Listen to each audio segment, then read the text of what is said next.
Honorable Buddha. Thank you, Mr. Speaker, sir. Question B619.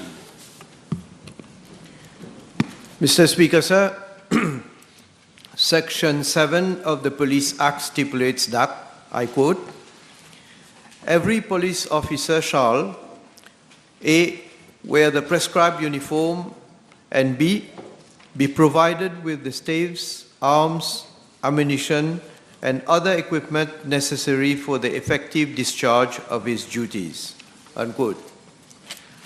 Furthermore, Section 6 of the Police Act provides that, I quote, subsection 1, subject to this Act, the Commissioner may make standing orders and give administrative directions to be observed by police officers in the performance of their duties. Subsection 2, every police officer shall obey all lawful orders given verbally or in writing and shall comply with standing orders and administrative directions issued by the Commissioner, unquote. Accordingly, I am informed by the Commissioner of Police that pursuant to Section 6 of the Police Act and to enforce Section 7 of the same Act, the police has issued Police Standing Order number 110, Dress Regulations, which fully describes the design and pattern for each uniform with accessories. The said Police Standing Order specifically includes that police officers will be dressed in uniform when on duty, except for those who are authorized to perform duty in civilian dress.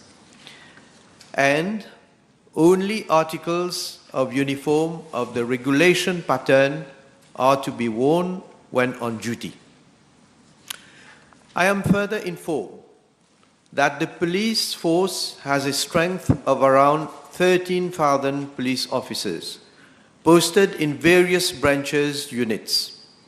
It is noted that some units have their specific uniform requirements. For example, the National Coast Guard, the Special Support Unit, and the Special Mobile Force. Mr. Speaker, sir, I am also informed that all police officers, on joining the force for the 6-month foundation training, are issued with the regular working police uniform. That is, the blue uniform, including all the necessary accessories, irrespective of their subsequent posting, which comprises 2 shirts, short sleeves, 1 shirt, long sleeves, 1 cardigan, 1 raincoat, 3 pairs shoulder badges, 2 pairs of trousers, 1 leather belt with buckle, 1 pair of metal shoulder badge, 2 embroidered nameplates, 1 cap with badge, 1 lanyard, 3 pairs of socks, and 2 pairs of shoes. As regards female police officers, over and above the normal entitlement mentioned earlier, they are also issued with 2 skirts, 1 pair of pantyhose, and 1 pair of ballerina shoes. On completion of their foundation training, police officers are posted to various units within the police force.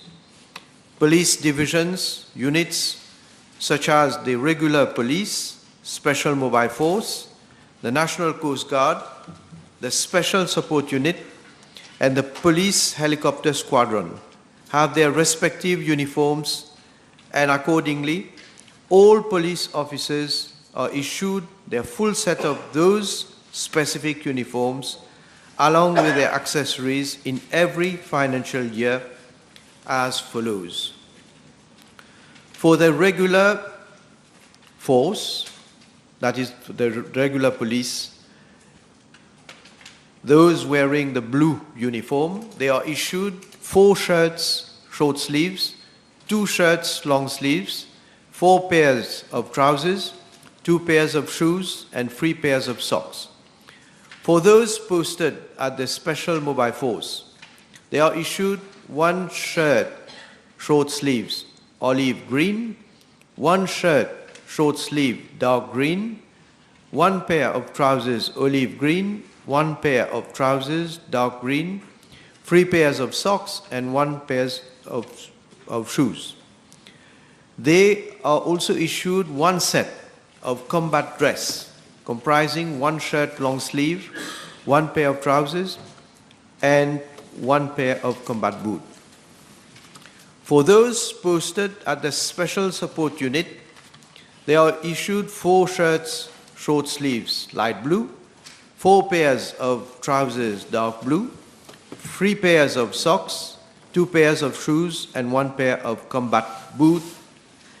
And police officers posted at the National Coast Guard are issued 4 shirts, short sleeves, white, 2 pairs of trousers, navy blue, 2 pairs of shoes, and 3 pairs of socks. And for those police officers posted at the Police Helicopter Squadron, they are issued 2 shirts, short sleeves, white, 1 shirt, long sleeve, white, 2 pairs of trousers, blue-gray, 3 pairs of socks, and 2 pairs of shoes. It is to be noted that in every financial year, police officers posted in the Special Mobile Force, the National Coast Guard, the Special Support Unit, and the Police Helicopter Squadron, other than the regular police, are also issued 1 set of the normal blue uniform comprising 1 shirt short sleeves, 1 shirt long sleeves, 1 pair of trousers, 1 pair of shoes, and 1 pair of socks. As regards police officers working in civilian dress in other units of the police, such as the CCID and the ADSU, amongst others, they are also issued 1 set of the blue uniform together with the required accessories and are paid a monthly clothing allowance of 505 rupees. Additionally, police officers are issued with other accessories such as caps, belt, embroidered nameplate, cap badge, and lanyard as and when required or in view of wear and tear. Moreover, police officers are provided with other ceremonial and specialized dresses depending on their posting and nature of duties. Mr. Speaker, sir, with a view to ensuring timely issue of uniform to police officers, a constant monitoring is carried out by the manager, procurement and supply in the warehousing section of the police department. As such, during every financial year, a request for purchase is made by the officer in charge of the uniform unit at the warehousing section. The procurement process for acquisition of uniforms involve, in the first instance, the Committee of Needs undertakes an assessment of the total requirement of the police force. Subsequently, based on availability of funds, the Committee of Needs makes recommendation for approval by the Commissioner of Police for procurement, preparation of the annual procurement plan and its subsequent publishing on the website of the Public Procurement Office and of the Mauritius Police Force. Then there's preparation and vetting of the tender documents, the launching of tenders, the closing and opening of tenders, the setting up of a bid evaluation committee to evaluate the bids and samples, the departmental bid committee reviews the bid evaluation report and subsequently recommends for approval by the accounting officer. A notification to successful and unsuccessful bidders, and then finally awarding of contract upon, of course, no challenge by unsuccessful bidders. On receipt of the uniform from the successful supplier, random samples of same are sent by the police to a recognized body for testing of the product to verify whether the supplied items are in conformity with the required specifications of the tender. Upon clearance from the recognized body, the manager, procurement and supply of the warehousing section of the police department proceeds with the issue of police uniforms in accordance with schedule plan. If the sample of uniform does not obtain clearance from the recognized body, the supplier is given the opportunity to resubmit amended uniform items. In case the sample is still non-compliant, the contract is cancelled and the offer is made to the next responsive bidder. In the event there is no other responsive bidder, a fresh tender exercise is carried out. Mr. Speaker, sir, a buffer stock of police uniform is always kept in the warehouse for issue to police officers whose uniform have been damaged in the performance of their duties or wear and tear, amongst others. The different items of the uniform are distributed to the police officers in varied frequencies, namely short sleeve shirts, long sleeve shirts, shoulder badges, trousers, skirts, socks and shoes once yearly, leather belt, belt buckle, metal shoulder badge, embroidered nameplate, cap badge and lanyard once at the time of recruitment but renewed in case of wear and tear, and caps once every 3 years or in case of wear and tear. Mr. Speaker, sir, I am also informed that over the last few years, the uniform of the police has known several changes, from fabrics that were not comfortable or conducive to harsh weather and other conditions to lightweight. The cloth materials have also been subject to changes aimed at providing better protection and more ease of movement to the police officers. The older grey khaki uniforms were found not suitable for a tropical island like ours and was portrayed as unfriendly towards the community. Subsequently, several academic and technical discussions were held regarding the fabrics, style and color of the uniform, taking into account the individual message each design conveys. Mr. Speaker, sir, in 2021, the police decided to bring certain changes to the uniform to stand out from jobs requiring the wearing of similar blue uniform, such as security companies. In this breath, a new police outfit was designed and approved. The style has remained almost the same, but some changes were brought to the fabric and color, coupled with some other distinctive features, which include an embroidered badge, the triangular pockets on the shirt, a grey line on the seams of the pants and skirts, and the silver metal badge of the Mauritius Police Force placed on the shoulder strap, amongst others. Thus, on 9th of October 2021, the new police uniform came into force as regulated by GN 1497 of 2021. Accordingly, the Police Standing Orders number 110, Dress Regulations, was amended to direct all police officers to wear the new uniform as from 11th of October 2021.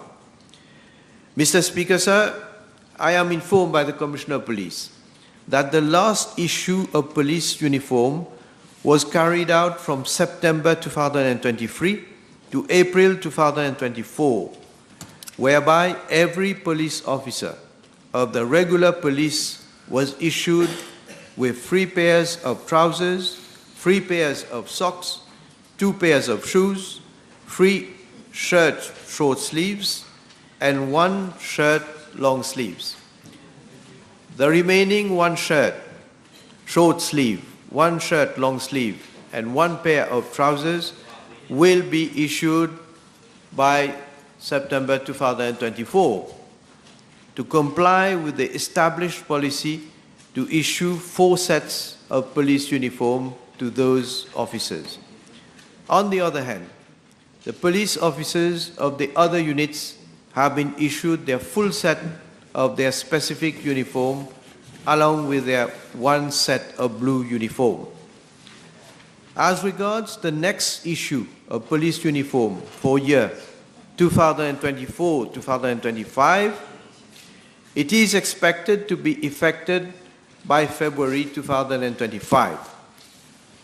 A stock-taking exercise has been carried out by the warehousing section to identify those items requiring purchase. In that respect, tenders were launched for the procurement of ready-made trousers on 5th of April 2024, and another one was launched on 17th of April 2024 for shirts inclusive of police badge. However, both tenders were unsuccessful as none of the tenders were responsive. The tender unit of the police department is initiating action for a fresh tender exercise. Mr. Speaker, sir, I'm informed by the Commissioner of Police that to ensure that all the police officers have the best possible attire to conduct their duties, a police uniform committee has been set up since June 2015 at the level of the police headquarters. The committee may co-opt experts and professionals from relevant government institutions to advise on the effective discharge of their duties. In fact, the committee looks into the specifications of police uniforms, including the quality, design, material composition, and also to consider any amendment thereto. This committee also caters for inter alia the standardization of materials and also addressing complaints made by members of the police force. Thank you. Honorable Buddha. Thank you, Mr. Speaker, sir.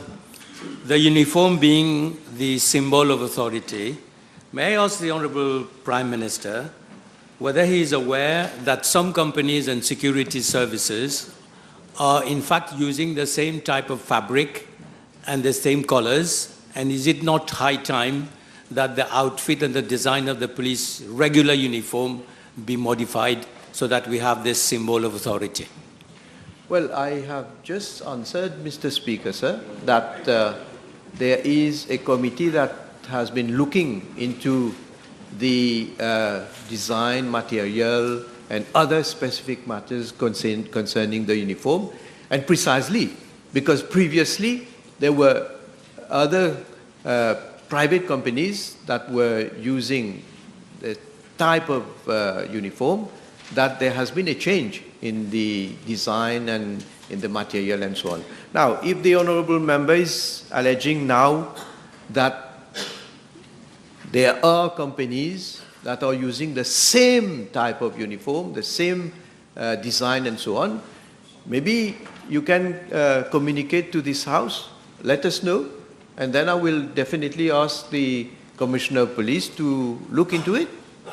Yes, Honourable. I mean, if the honourable member is here, yes, he should communicate to us which company is using the same uniform. Yes. I will certainly communicate to the Prime Minister. No, but tell the House, tell us. But the CNT... The population is watching you now. Yes, order, please. Let the Honourable Buddha ask his question. The CNT and some security services CNT? are using almost the same design, Mr. Speaker, sir. Okay. Now, may I ask the Honourable Prime Minister what is the budget involved and whether he is aware... I can't hear your question. May I ask the Honourable Prime Minister whether he is aware, what is the budget for this item? And the second thing is whether he is aware that the winter gear has not yet been given to the police officers so far, for this year. Well, There are two questions in one. Huh? yes, the budget, Mr. Speaker, sir, I've just mentioned, that's why I gave a detailed answer, so that the honorable member would listen, because the budget varies from year to year. There is no same amount that is being spent every year. It is according to the requirements of the police when they do their stock taking, when they do also come up with how many items they would require. Then there is also, of course, a discussion with the Ministry of Finance so that we agree on the allocation of the amount that is going to be spent for this particular item. So, as I say, the budget is not the same like every year. Now, there was another question. Yes. The winter gear. They haven't been allocated winter Well, gear. I have answered. All the uniforms are provided according to what is prescribed. Now, the last tender, has been unfortunate.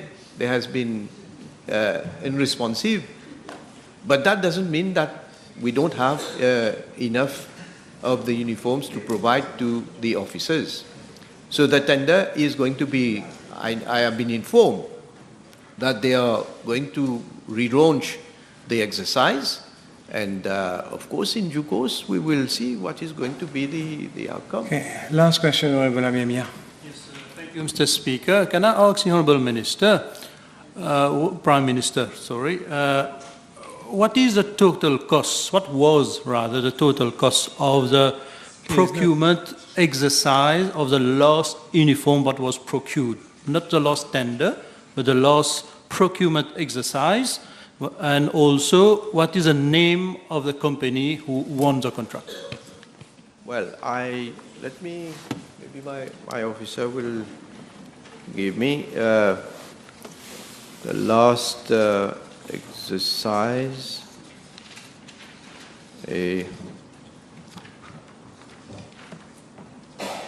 Okay.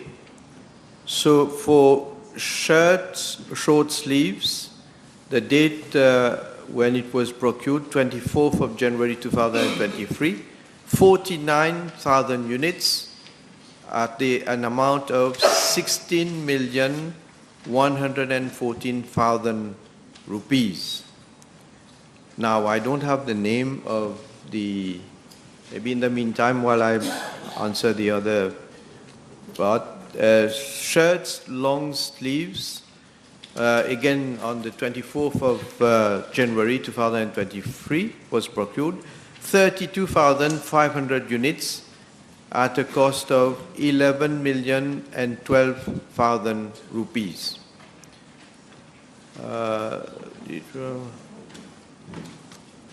So which one is it?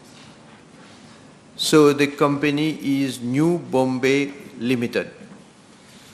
I guess for both. New Bombay Limited. Okay. Next question, Honorable David. B 620.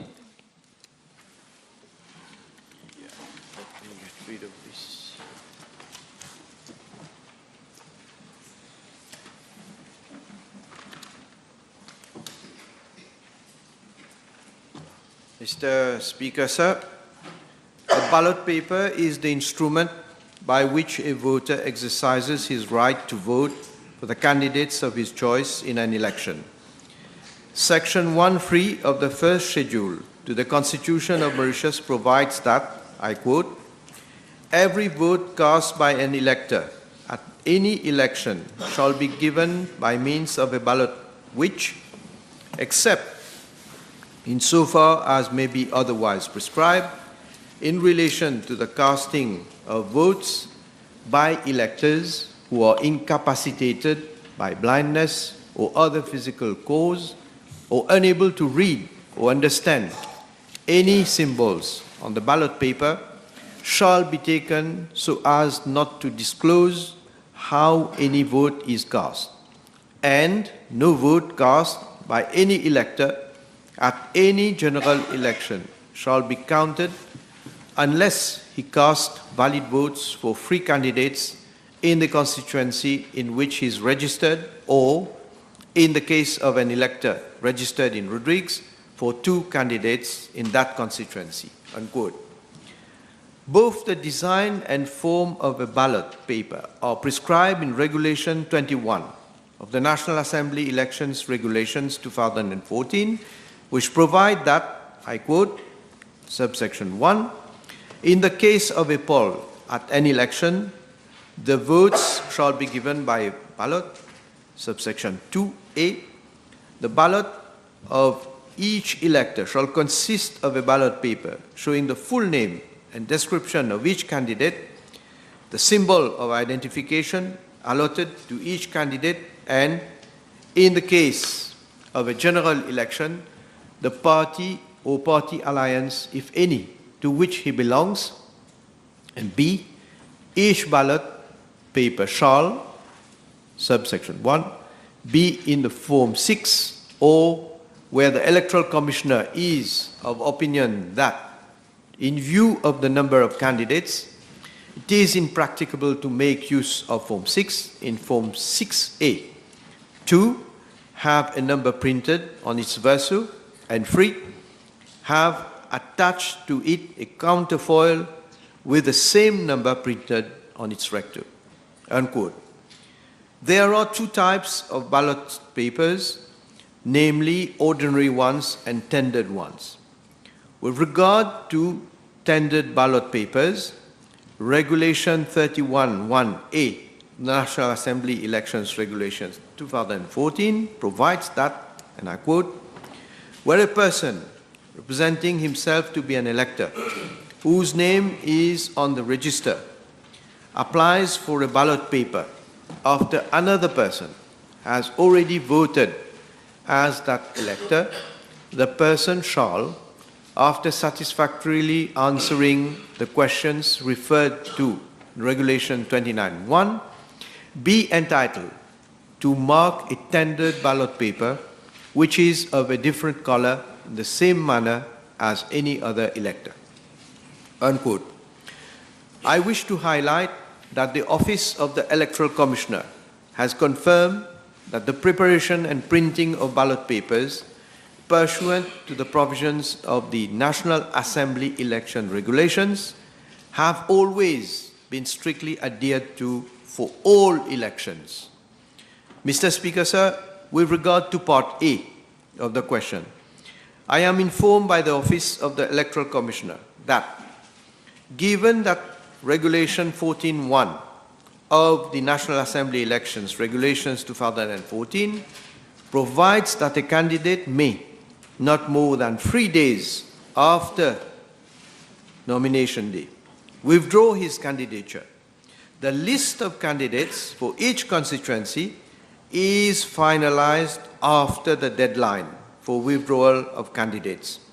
It is only then that the printing of ballot papers can begin, and this process must be completed at least 3 days before polling day.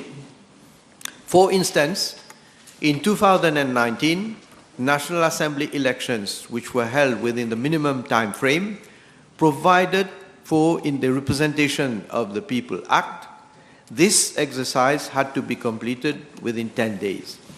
Section 41(2) of the Representation of the People Act provides that, I quote, the day of election appointed under subsection 1b shall be not less than 15 days, no more than 30 days after the day on which the writ is issued, and the day on which a poll is to be taken shall be not less than 15, no more than 60 days after the day on which the nomination of candidates for the election is received, unquote.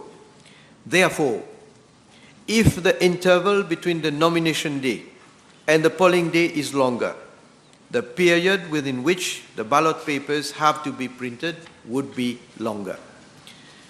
Mr. Speaker, sir, with regard to Part B of the question, the Office of the Electoral Commissioner has informed in categorical terms that the printing of ballot papers is exclusively carried out at the government printing department under strict police surveillance on a 24-hour basis.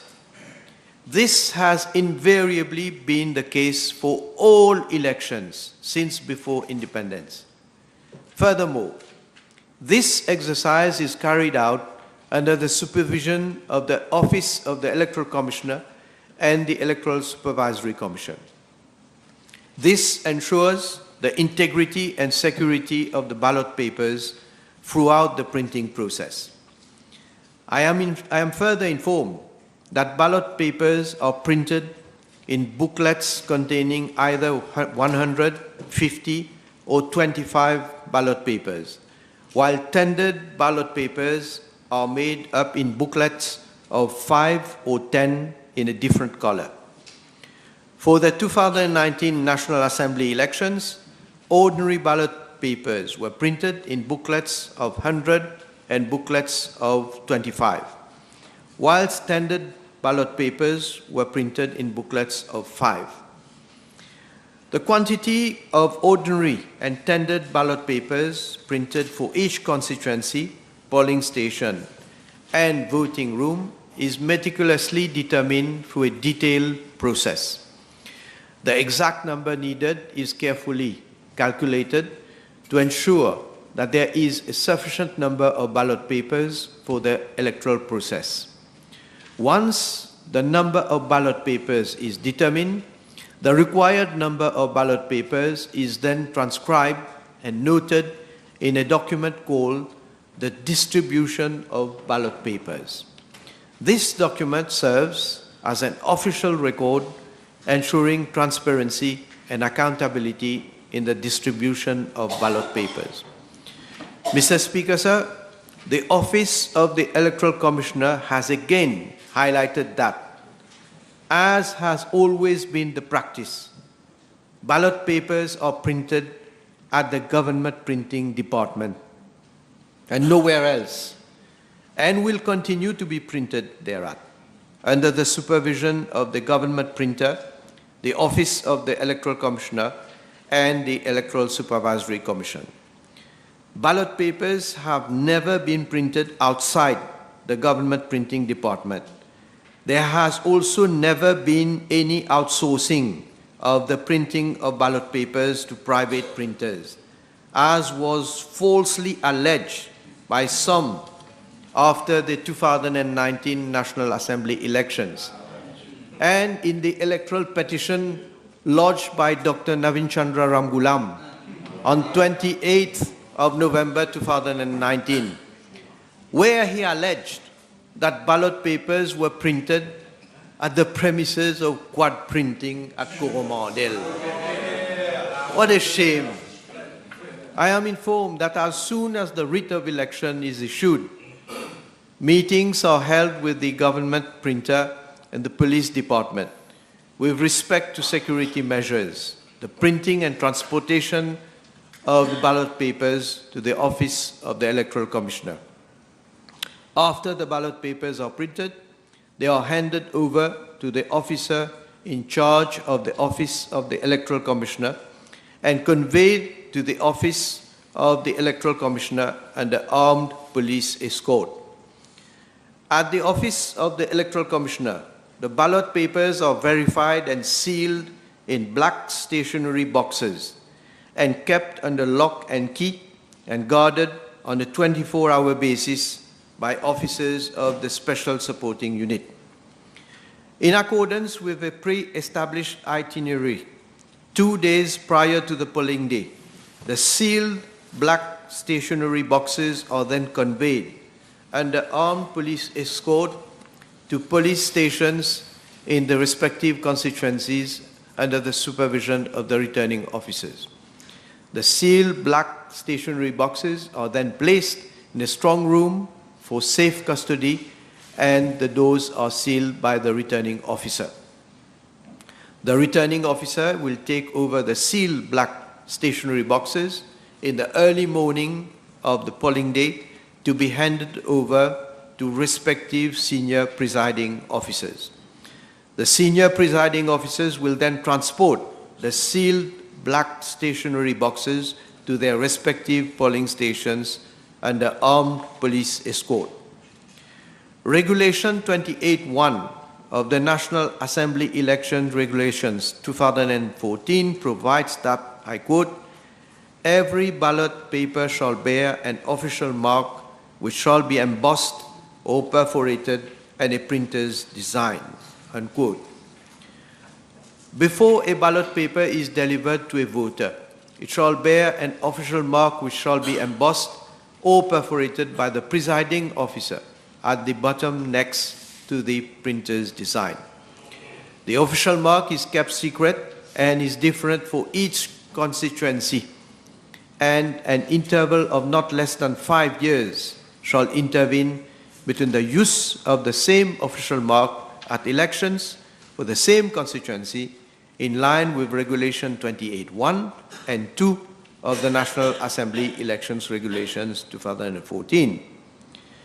Mr. Speaker, sir, as regards to Part C of the question, the Office of the Electoral Commissioner has informed that, as has always been the case, including for the National Assembly Elections 2019, the document detailing the distribution of ballot papers was available for consultation in the office of the senior presiding officer at each polling station. Moreover, Honorable David may recall that when he was a candidate for constituency number 1, Grand River Northwest and Port Louis West for the 2019 National Assembly elections, he was, on nomination day, handed over a letter to candidate by the returning officer, wherein he was informed of inter alia. I quote, "The number of ballot papers allocated to each voting room may be consulted in the office of the senior presiding officer at every polling station," unquote. This letter to candidate was handed over to all candidates for the 2019 National Assembly elections, and this has been the case for all elections. Mr. Speaker, sir, it must be highlighted that since the last village council elections in 2020, a copy of the distribution of ballot papers is now handed over to all candidates on nomination day.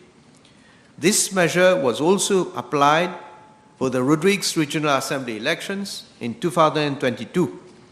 Similarly, the same principle was adopted for the National Assembly by-election in constituency number 10, Montagne Blanche and Grand River Southeast, scheduled to be held on 9th of October this year.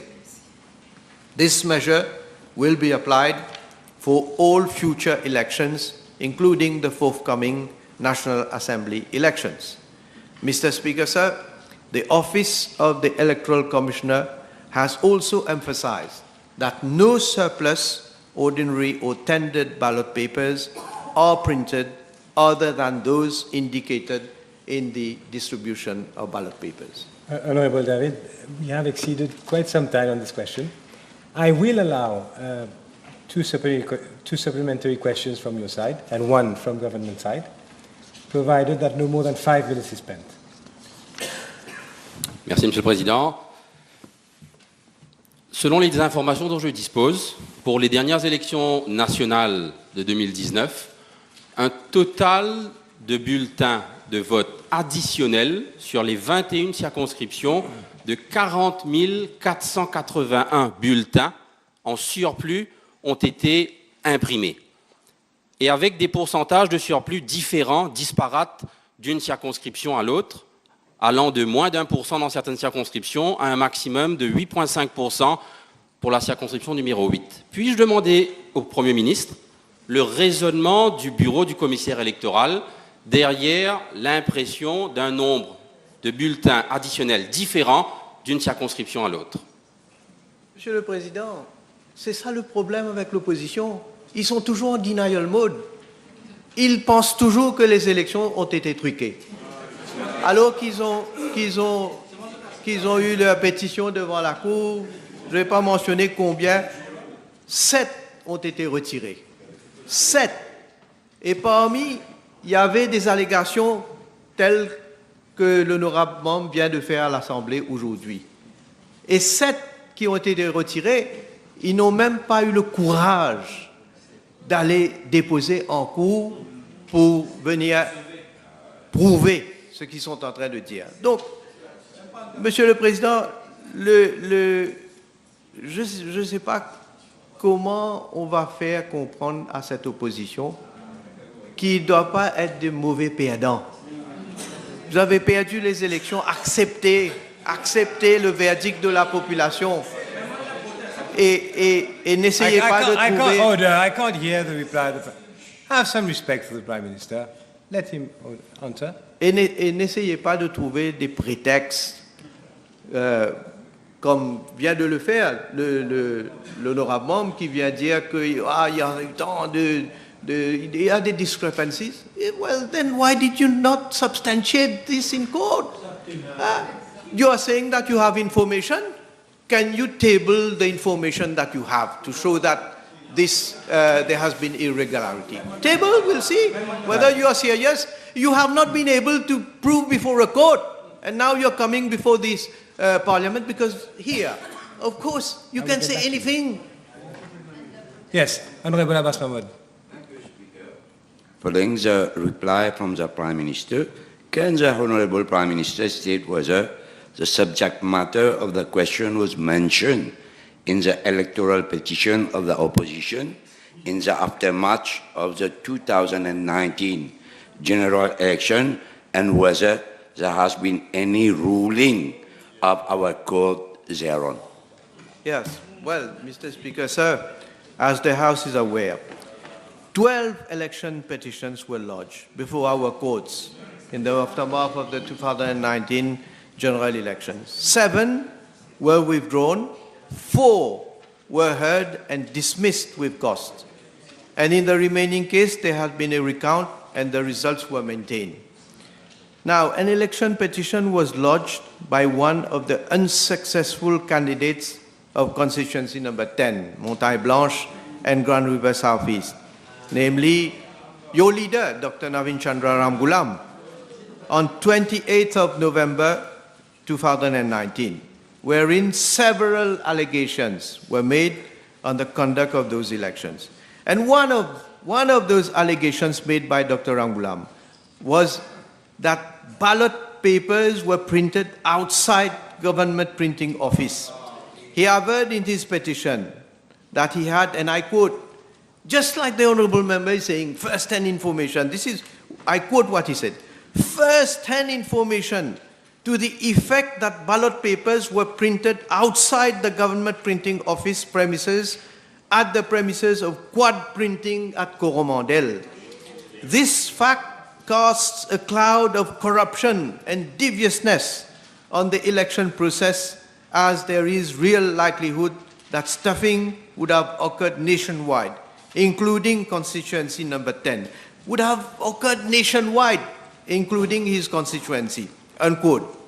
Now, when requested by way of a demand of particulars by respondent number 4, that is the Electoral Commissioner, on 13th of January 2022, to communicate documentary evidence showing that ballot papers were allegedly printed outside government printing office at the premises of Quad Printing at Coromandel.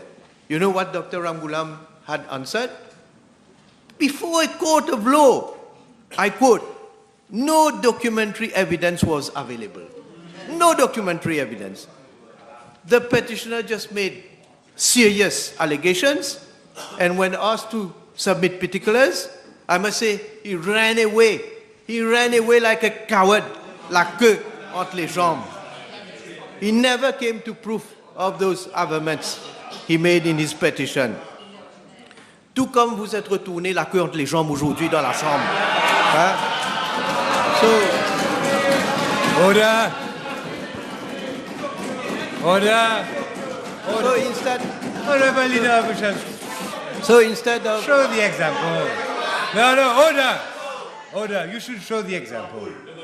Right. He has the floor. Prime Minister, please continue. Correct. Okay, I correct. As Honourable was said Prime before, Minister. la vieille queue.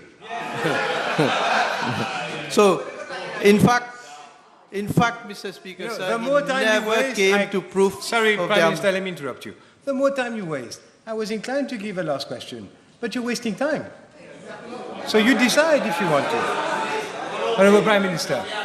So instead of coming to the proof of those amendments before a court of law, he withdrew his case purely and simply. Comme j'ai dit, Monsieur le Président, vile allegations were made by the opposition against the Electoral Commissioner, against the Electoral Commissioner's office and the Electoral Supervisory Commission. Even civil servants who worked on the day of the elections were not spared. But finally, all the allegations have been proved to be false and malicious. I must say shame on them. And today, they are still trying to cast doubt on the election process. And the only explanation to that, as I say, is simple, because they know that the elections were conducted in such a way that it cannot, I wouldn't say it cannot, but I would say it was not rigged. And as comme des mauvais perdants, ils ne veulent pas accepter le verdict de la population. Right. Honourable David, very concisely. Your last question. Monsieur le Président, 60 secondes. Je n'ai fait aucune allégation et je n'ai parlé en aucune façon d'impression en dehors du government printing. Honourable Member, wait. That you can take later on a point of personal explanation. Just ask your question concisely. Le Premier ministre l'a lui-même dit dans sa réponse initiale. L'impression se fait par livret de 100 ou de 25.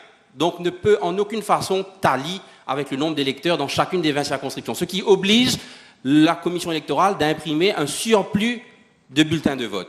Je demande au Premier ministre, peut-il nous expliquer le raisonnement derrière le nombre d'impressions différentes dans chacune des 21 circonscriptions, ce qui a amené à plus de 40 000 bulletins de vote additionnels pour les dernières élections. Wait, Prime Minister, wait. Honourable Member, it's a shame that you repeated a question. He has replied earlier.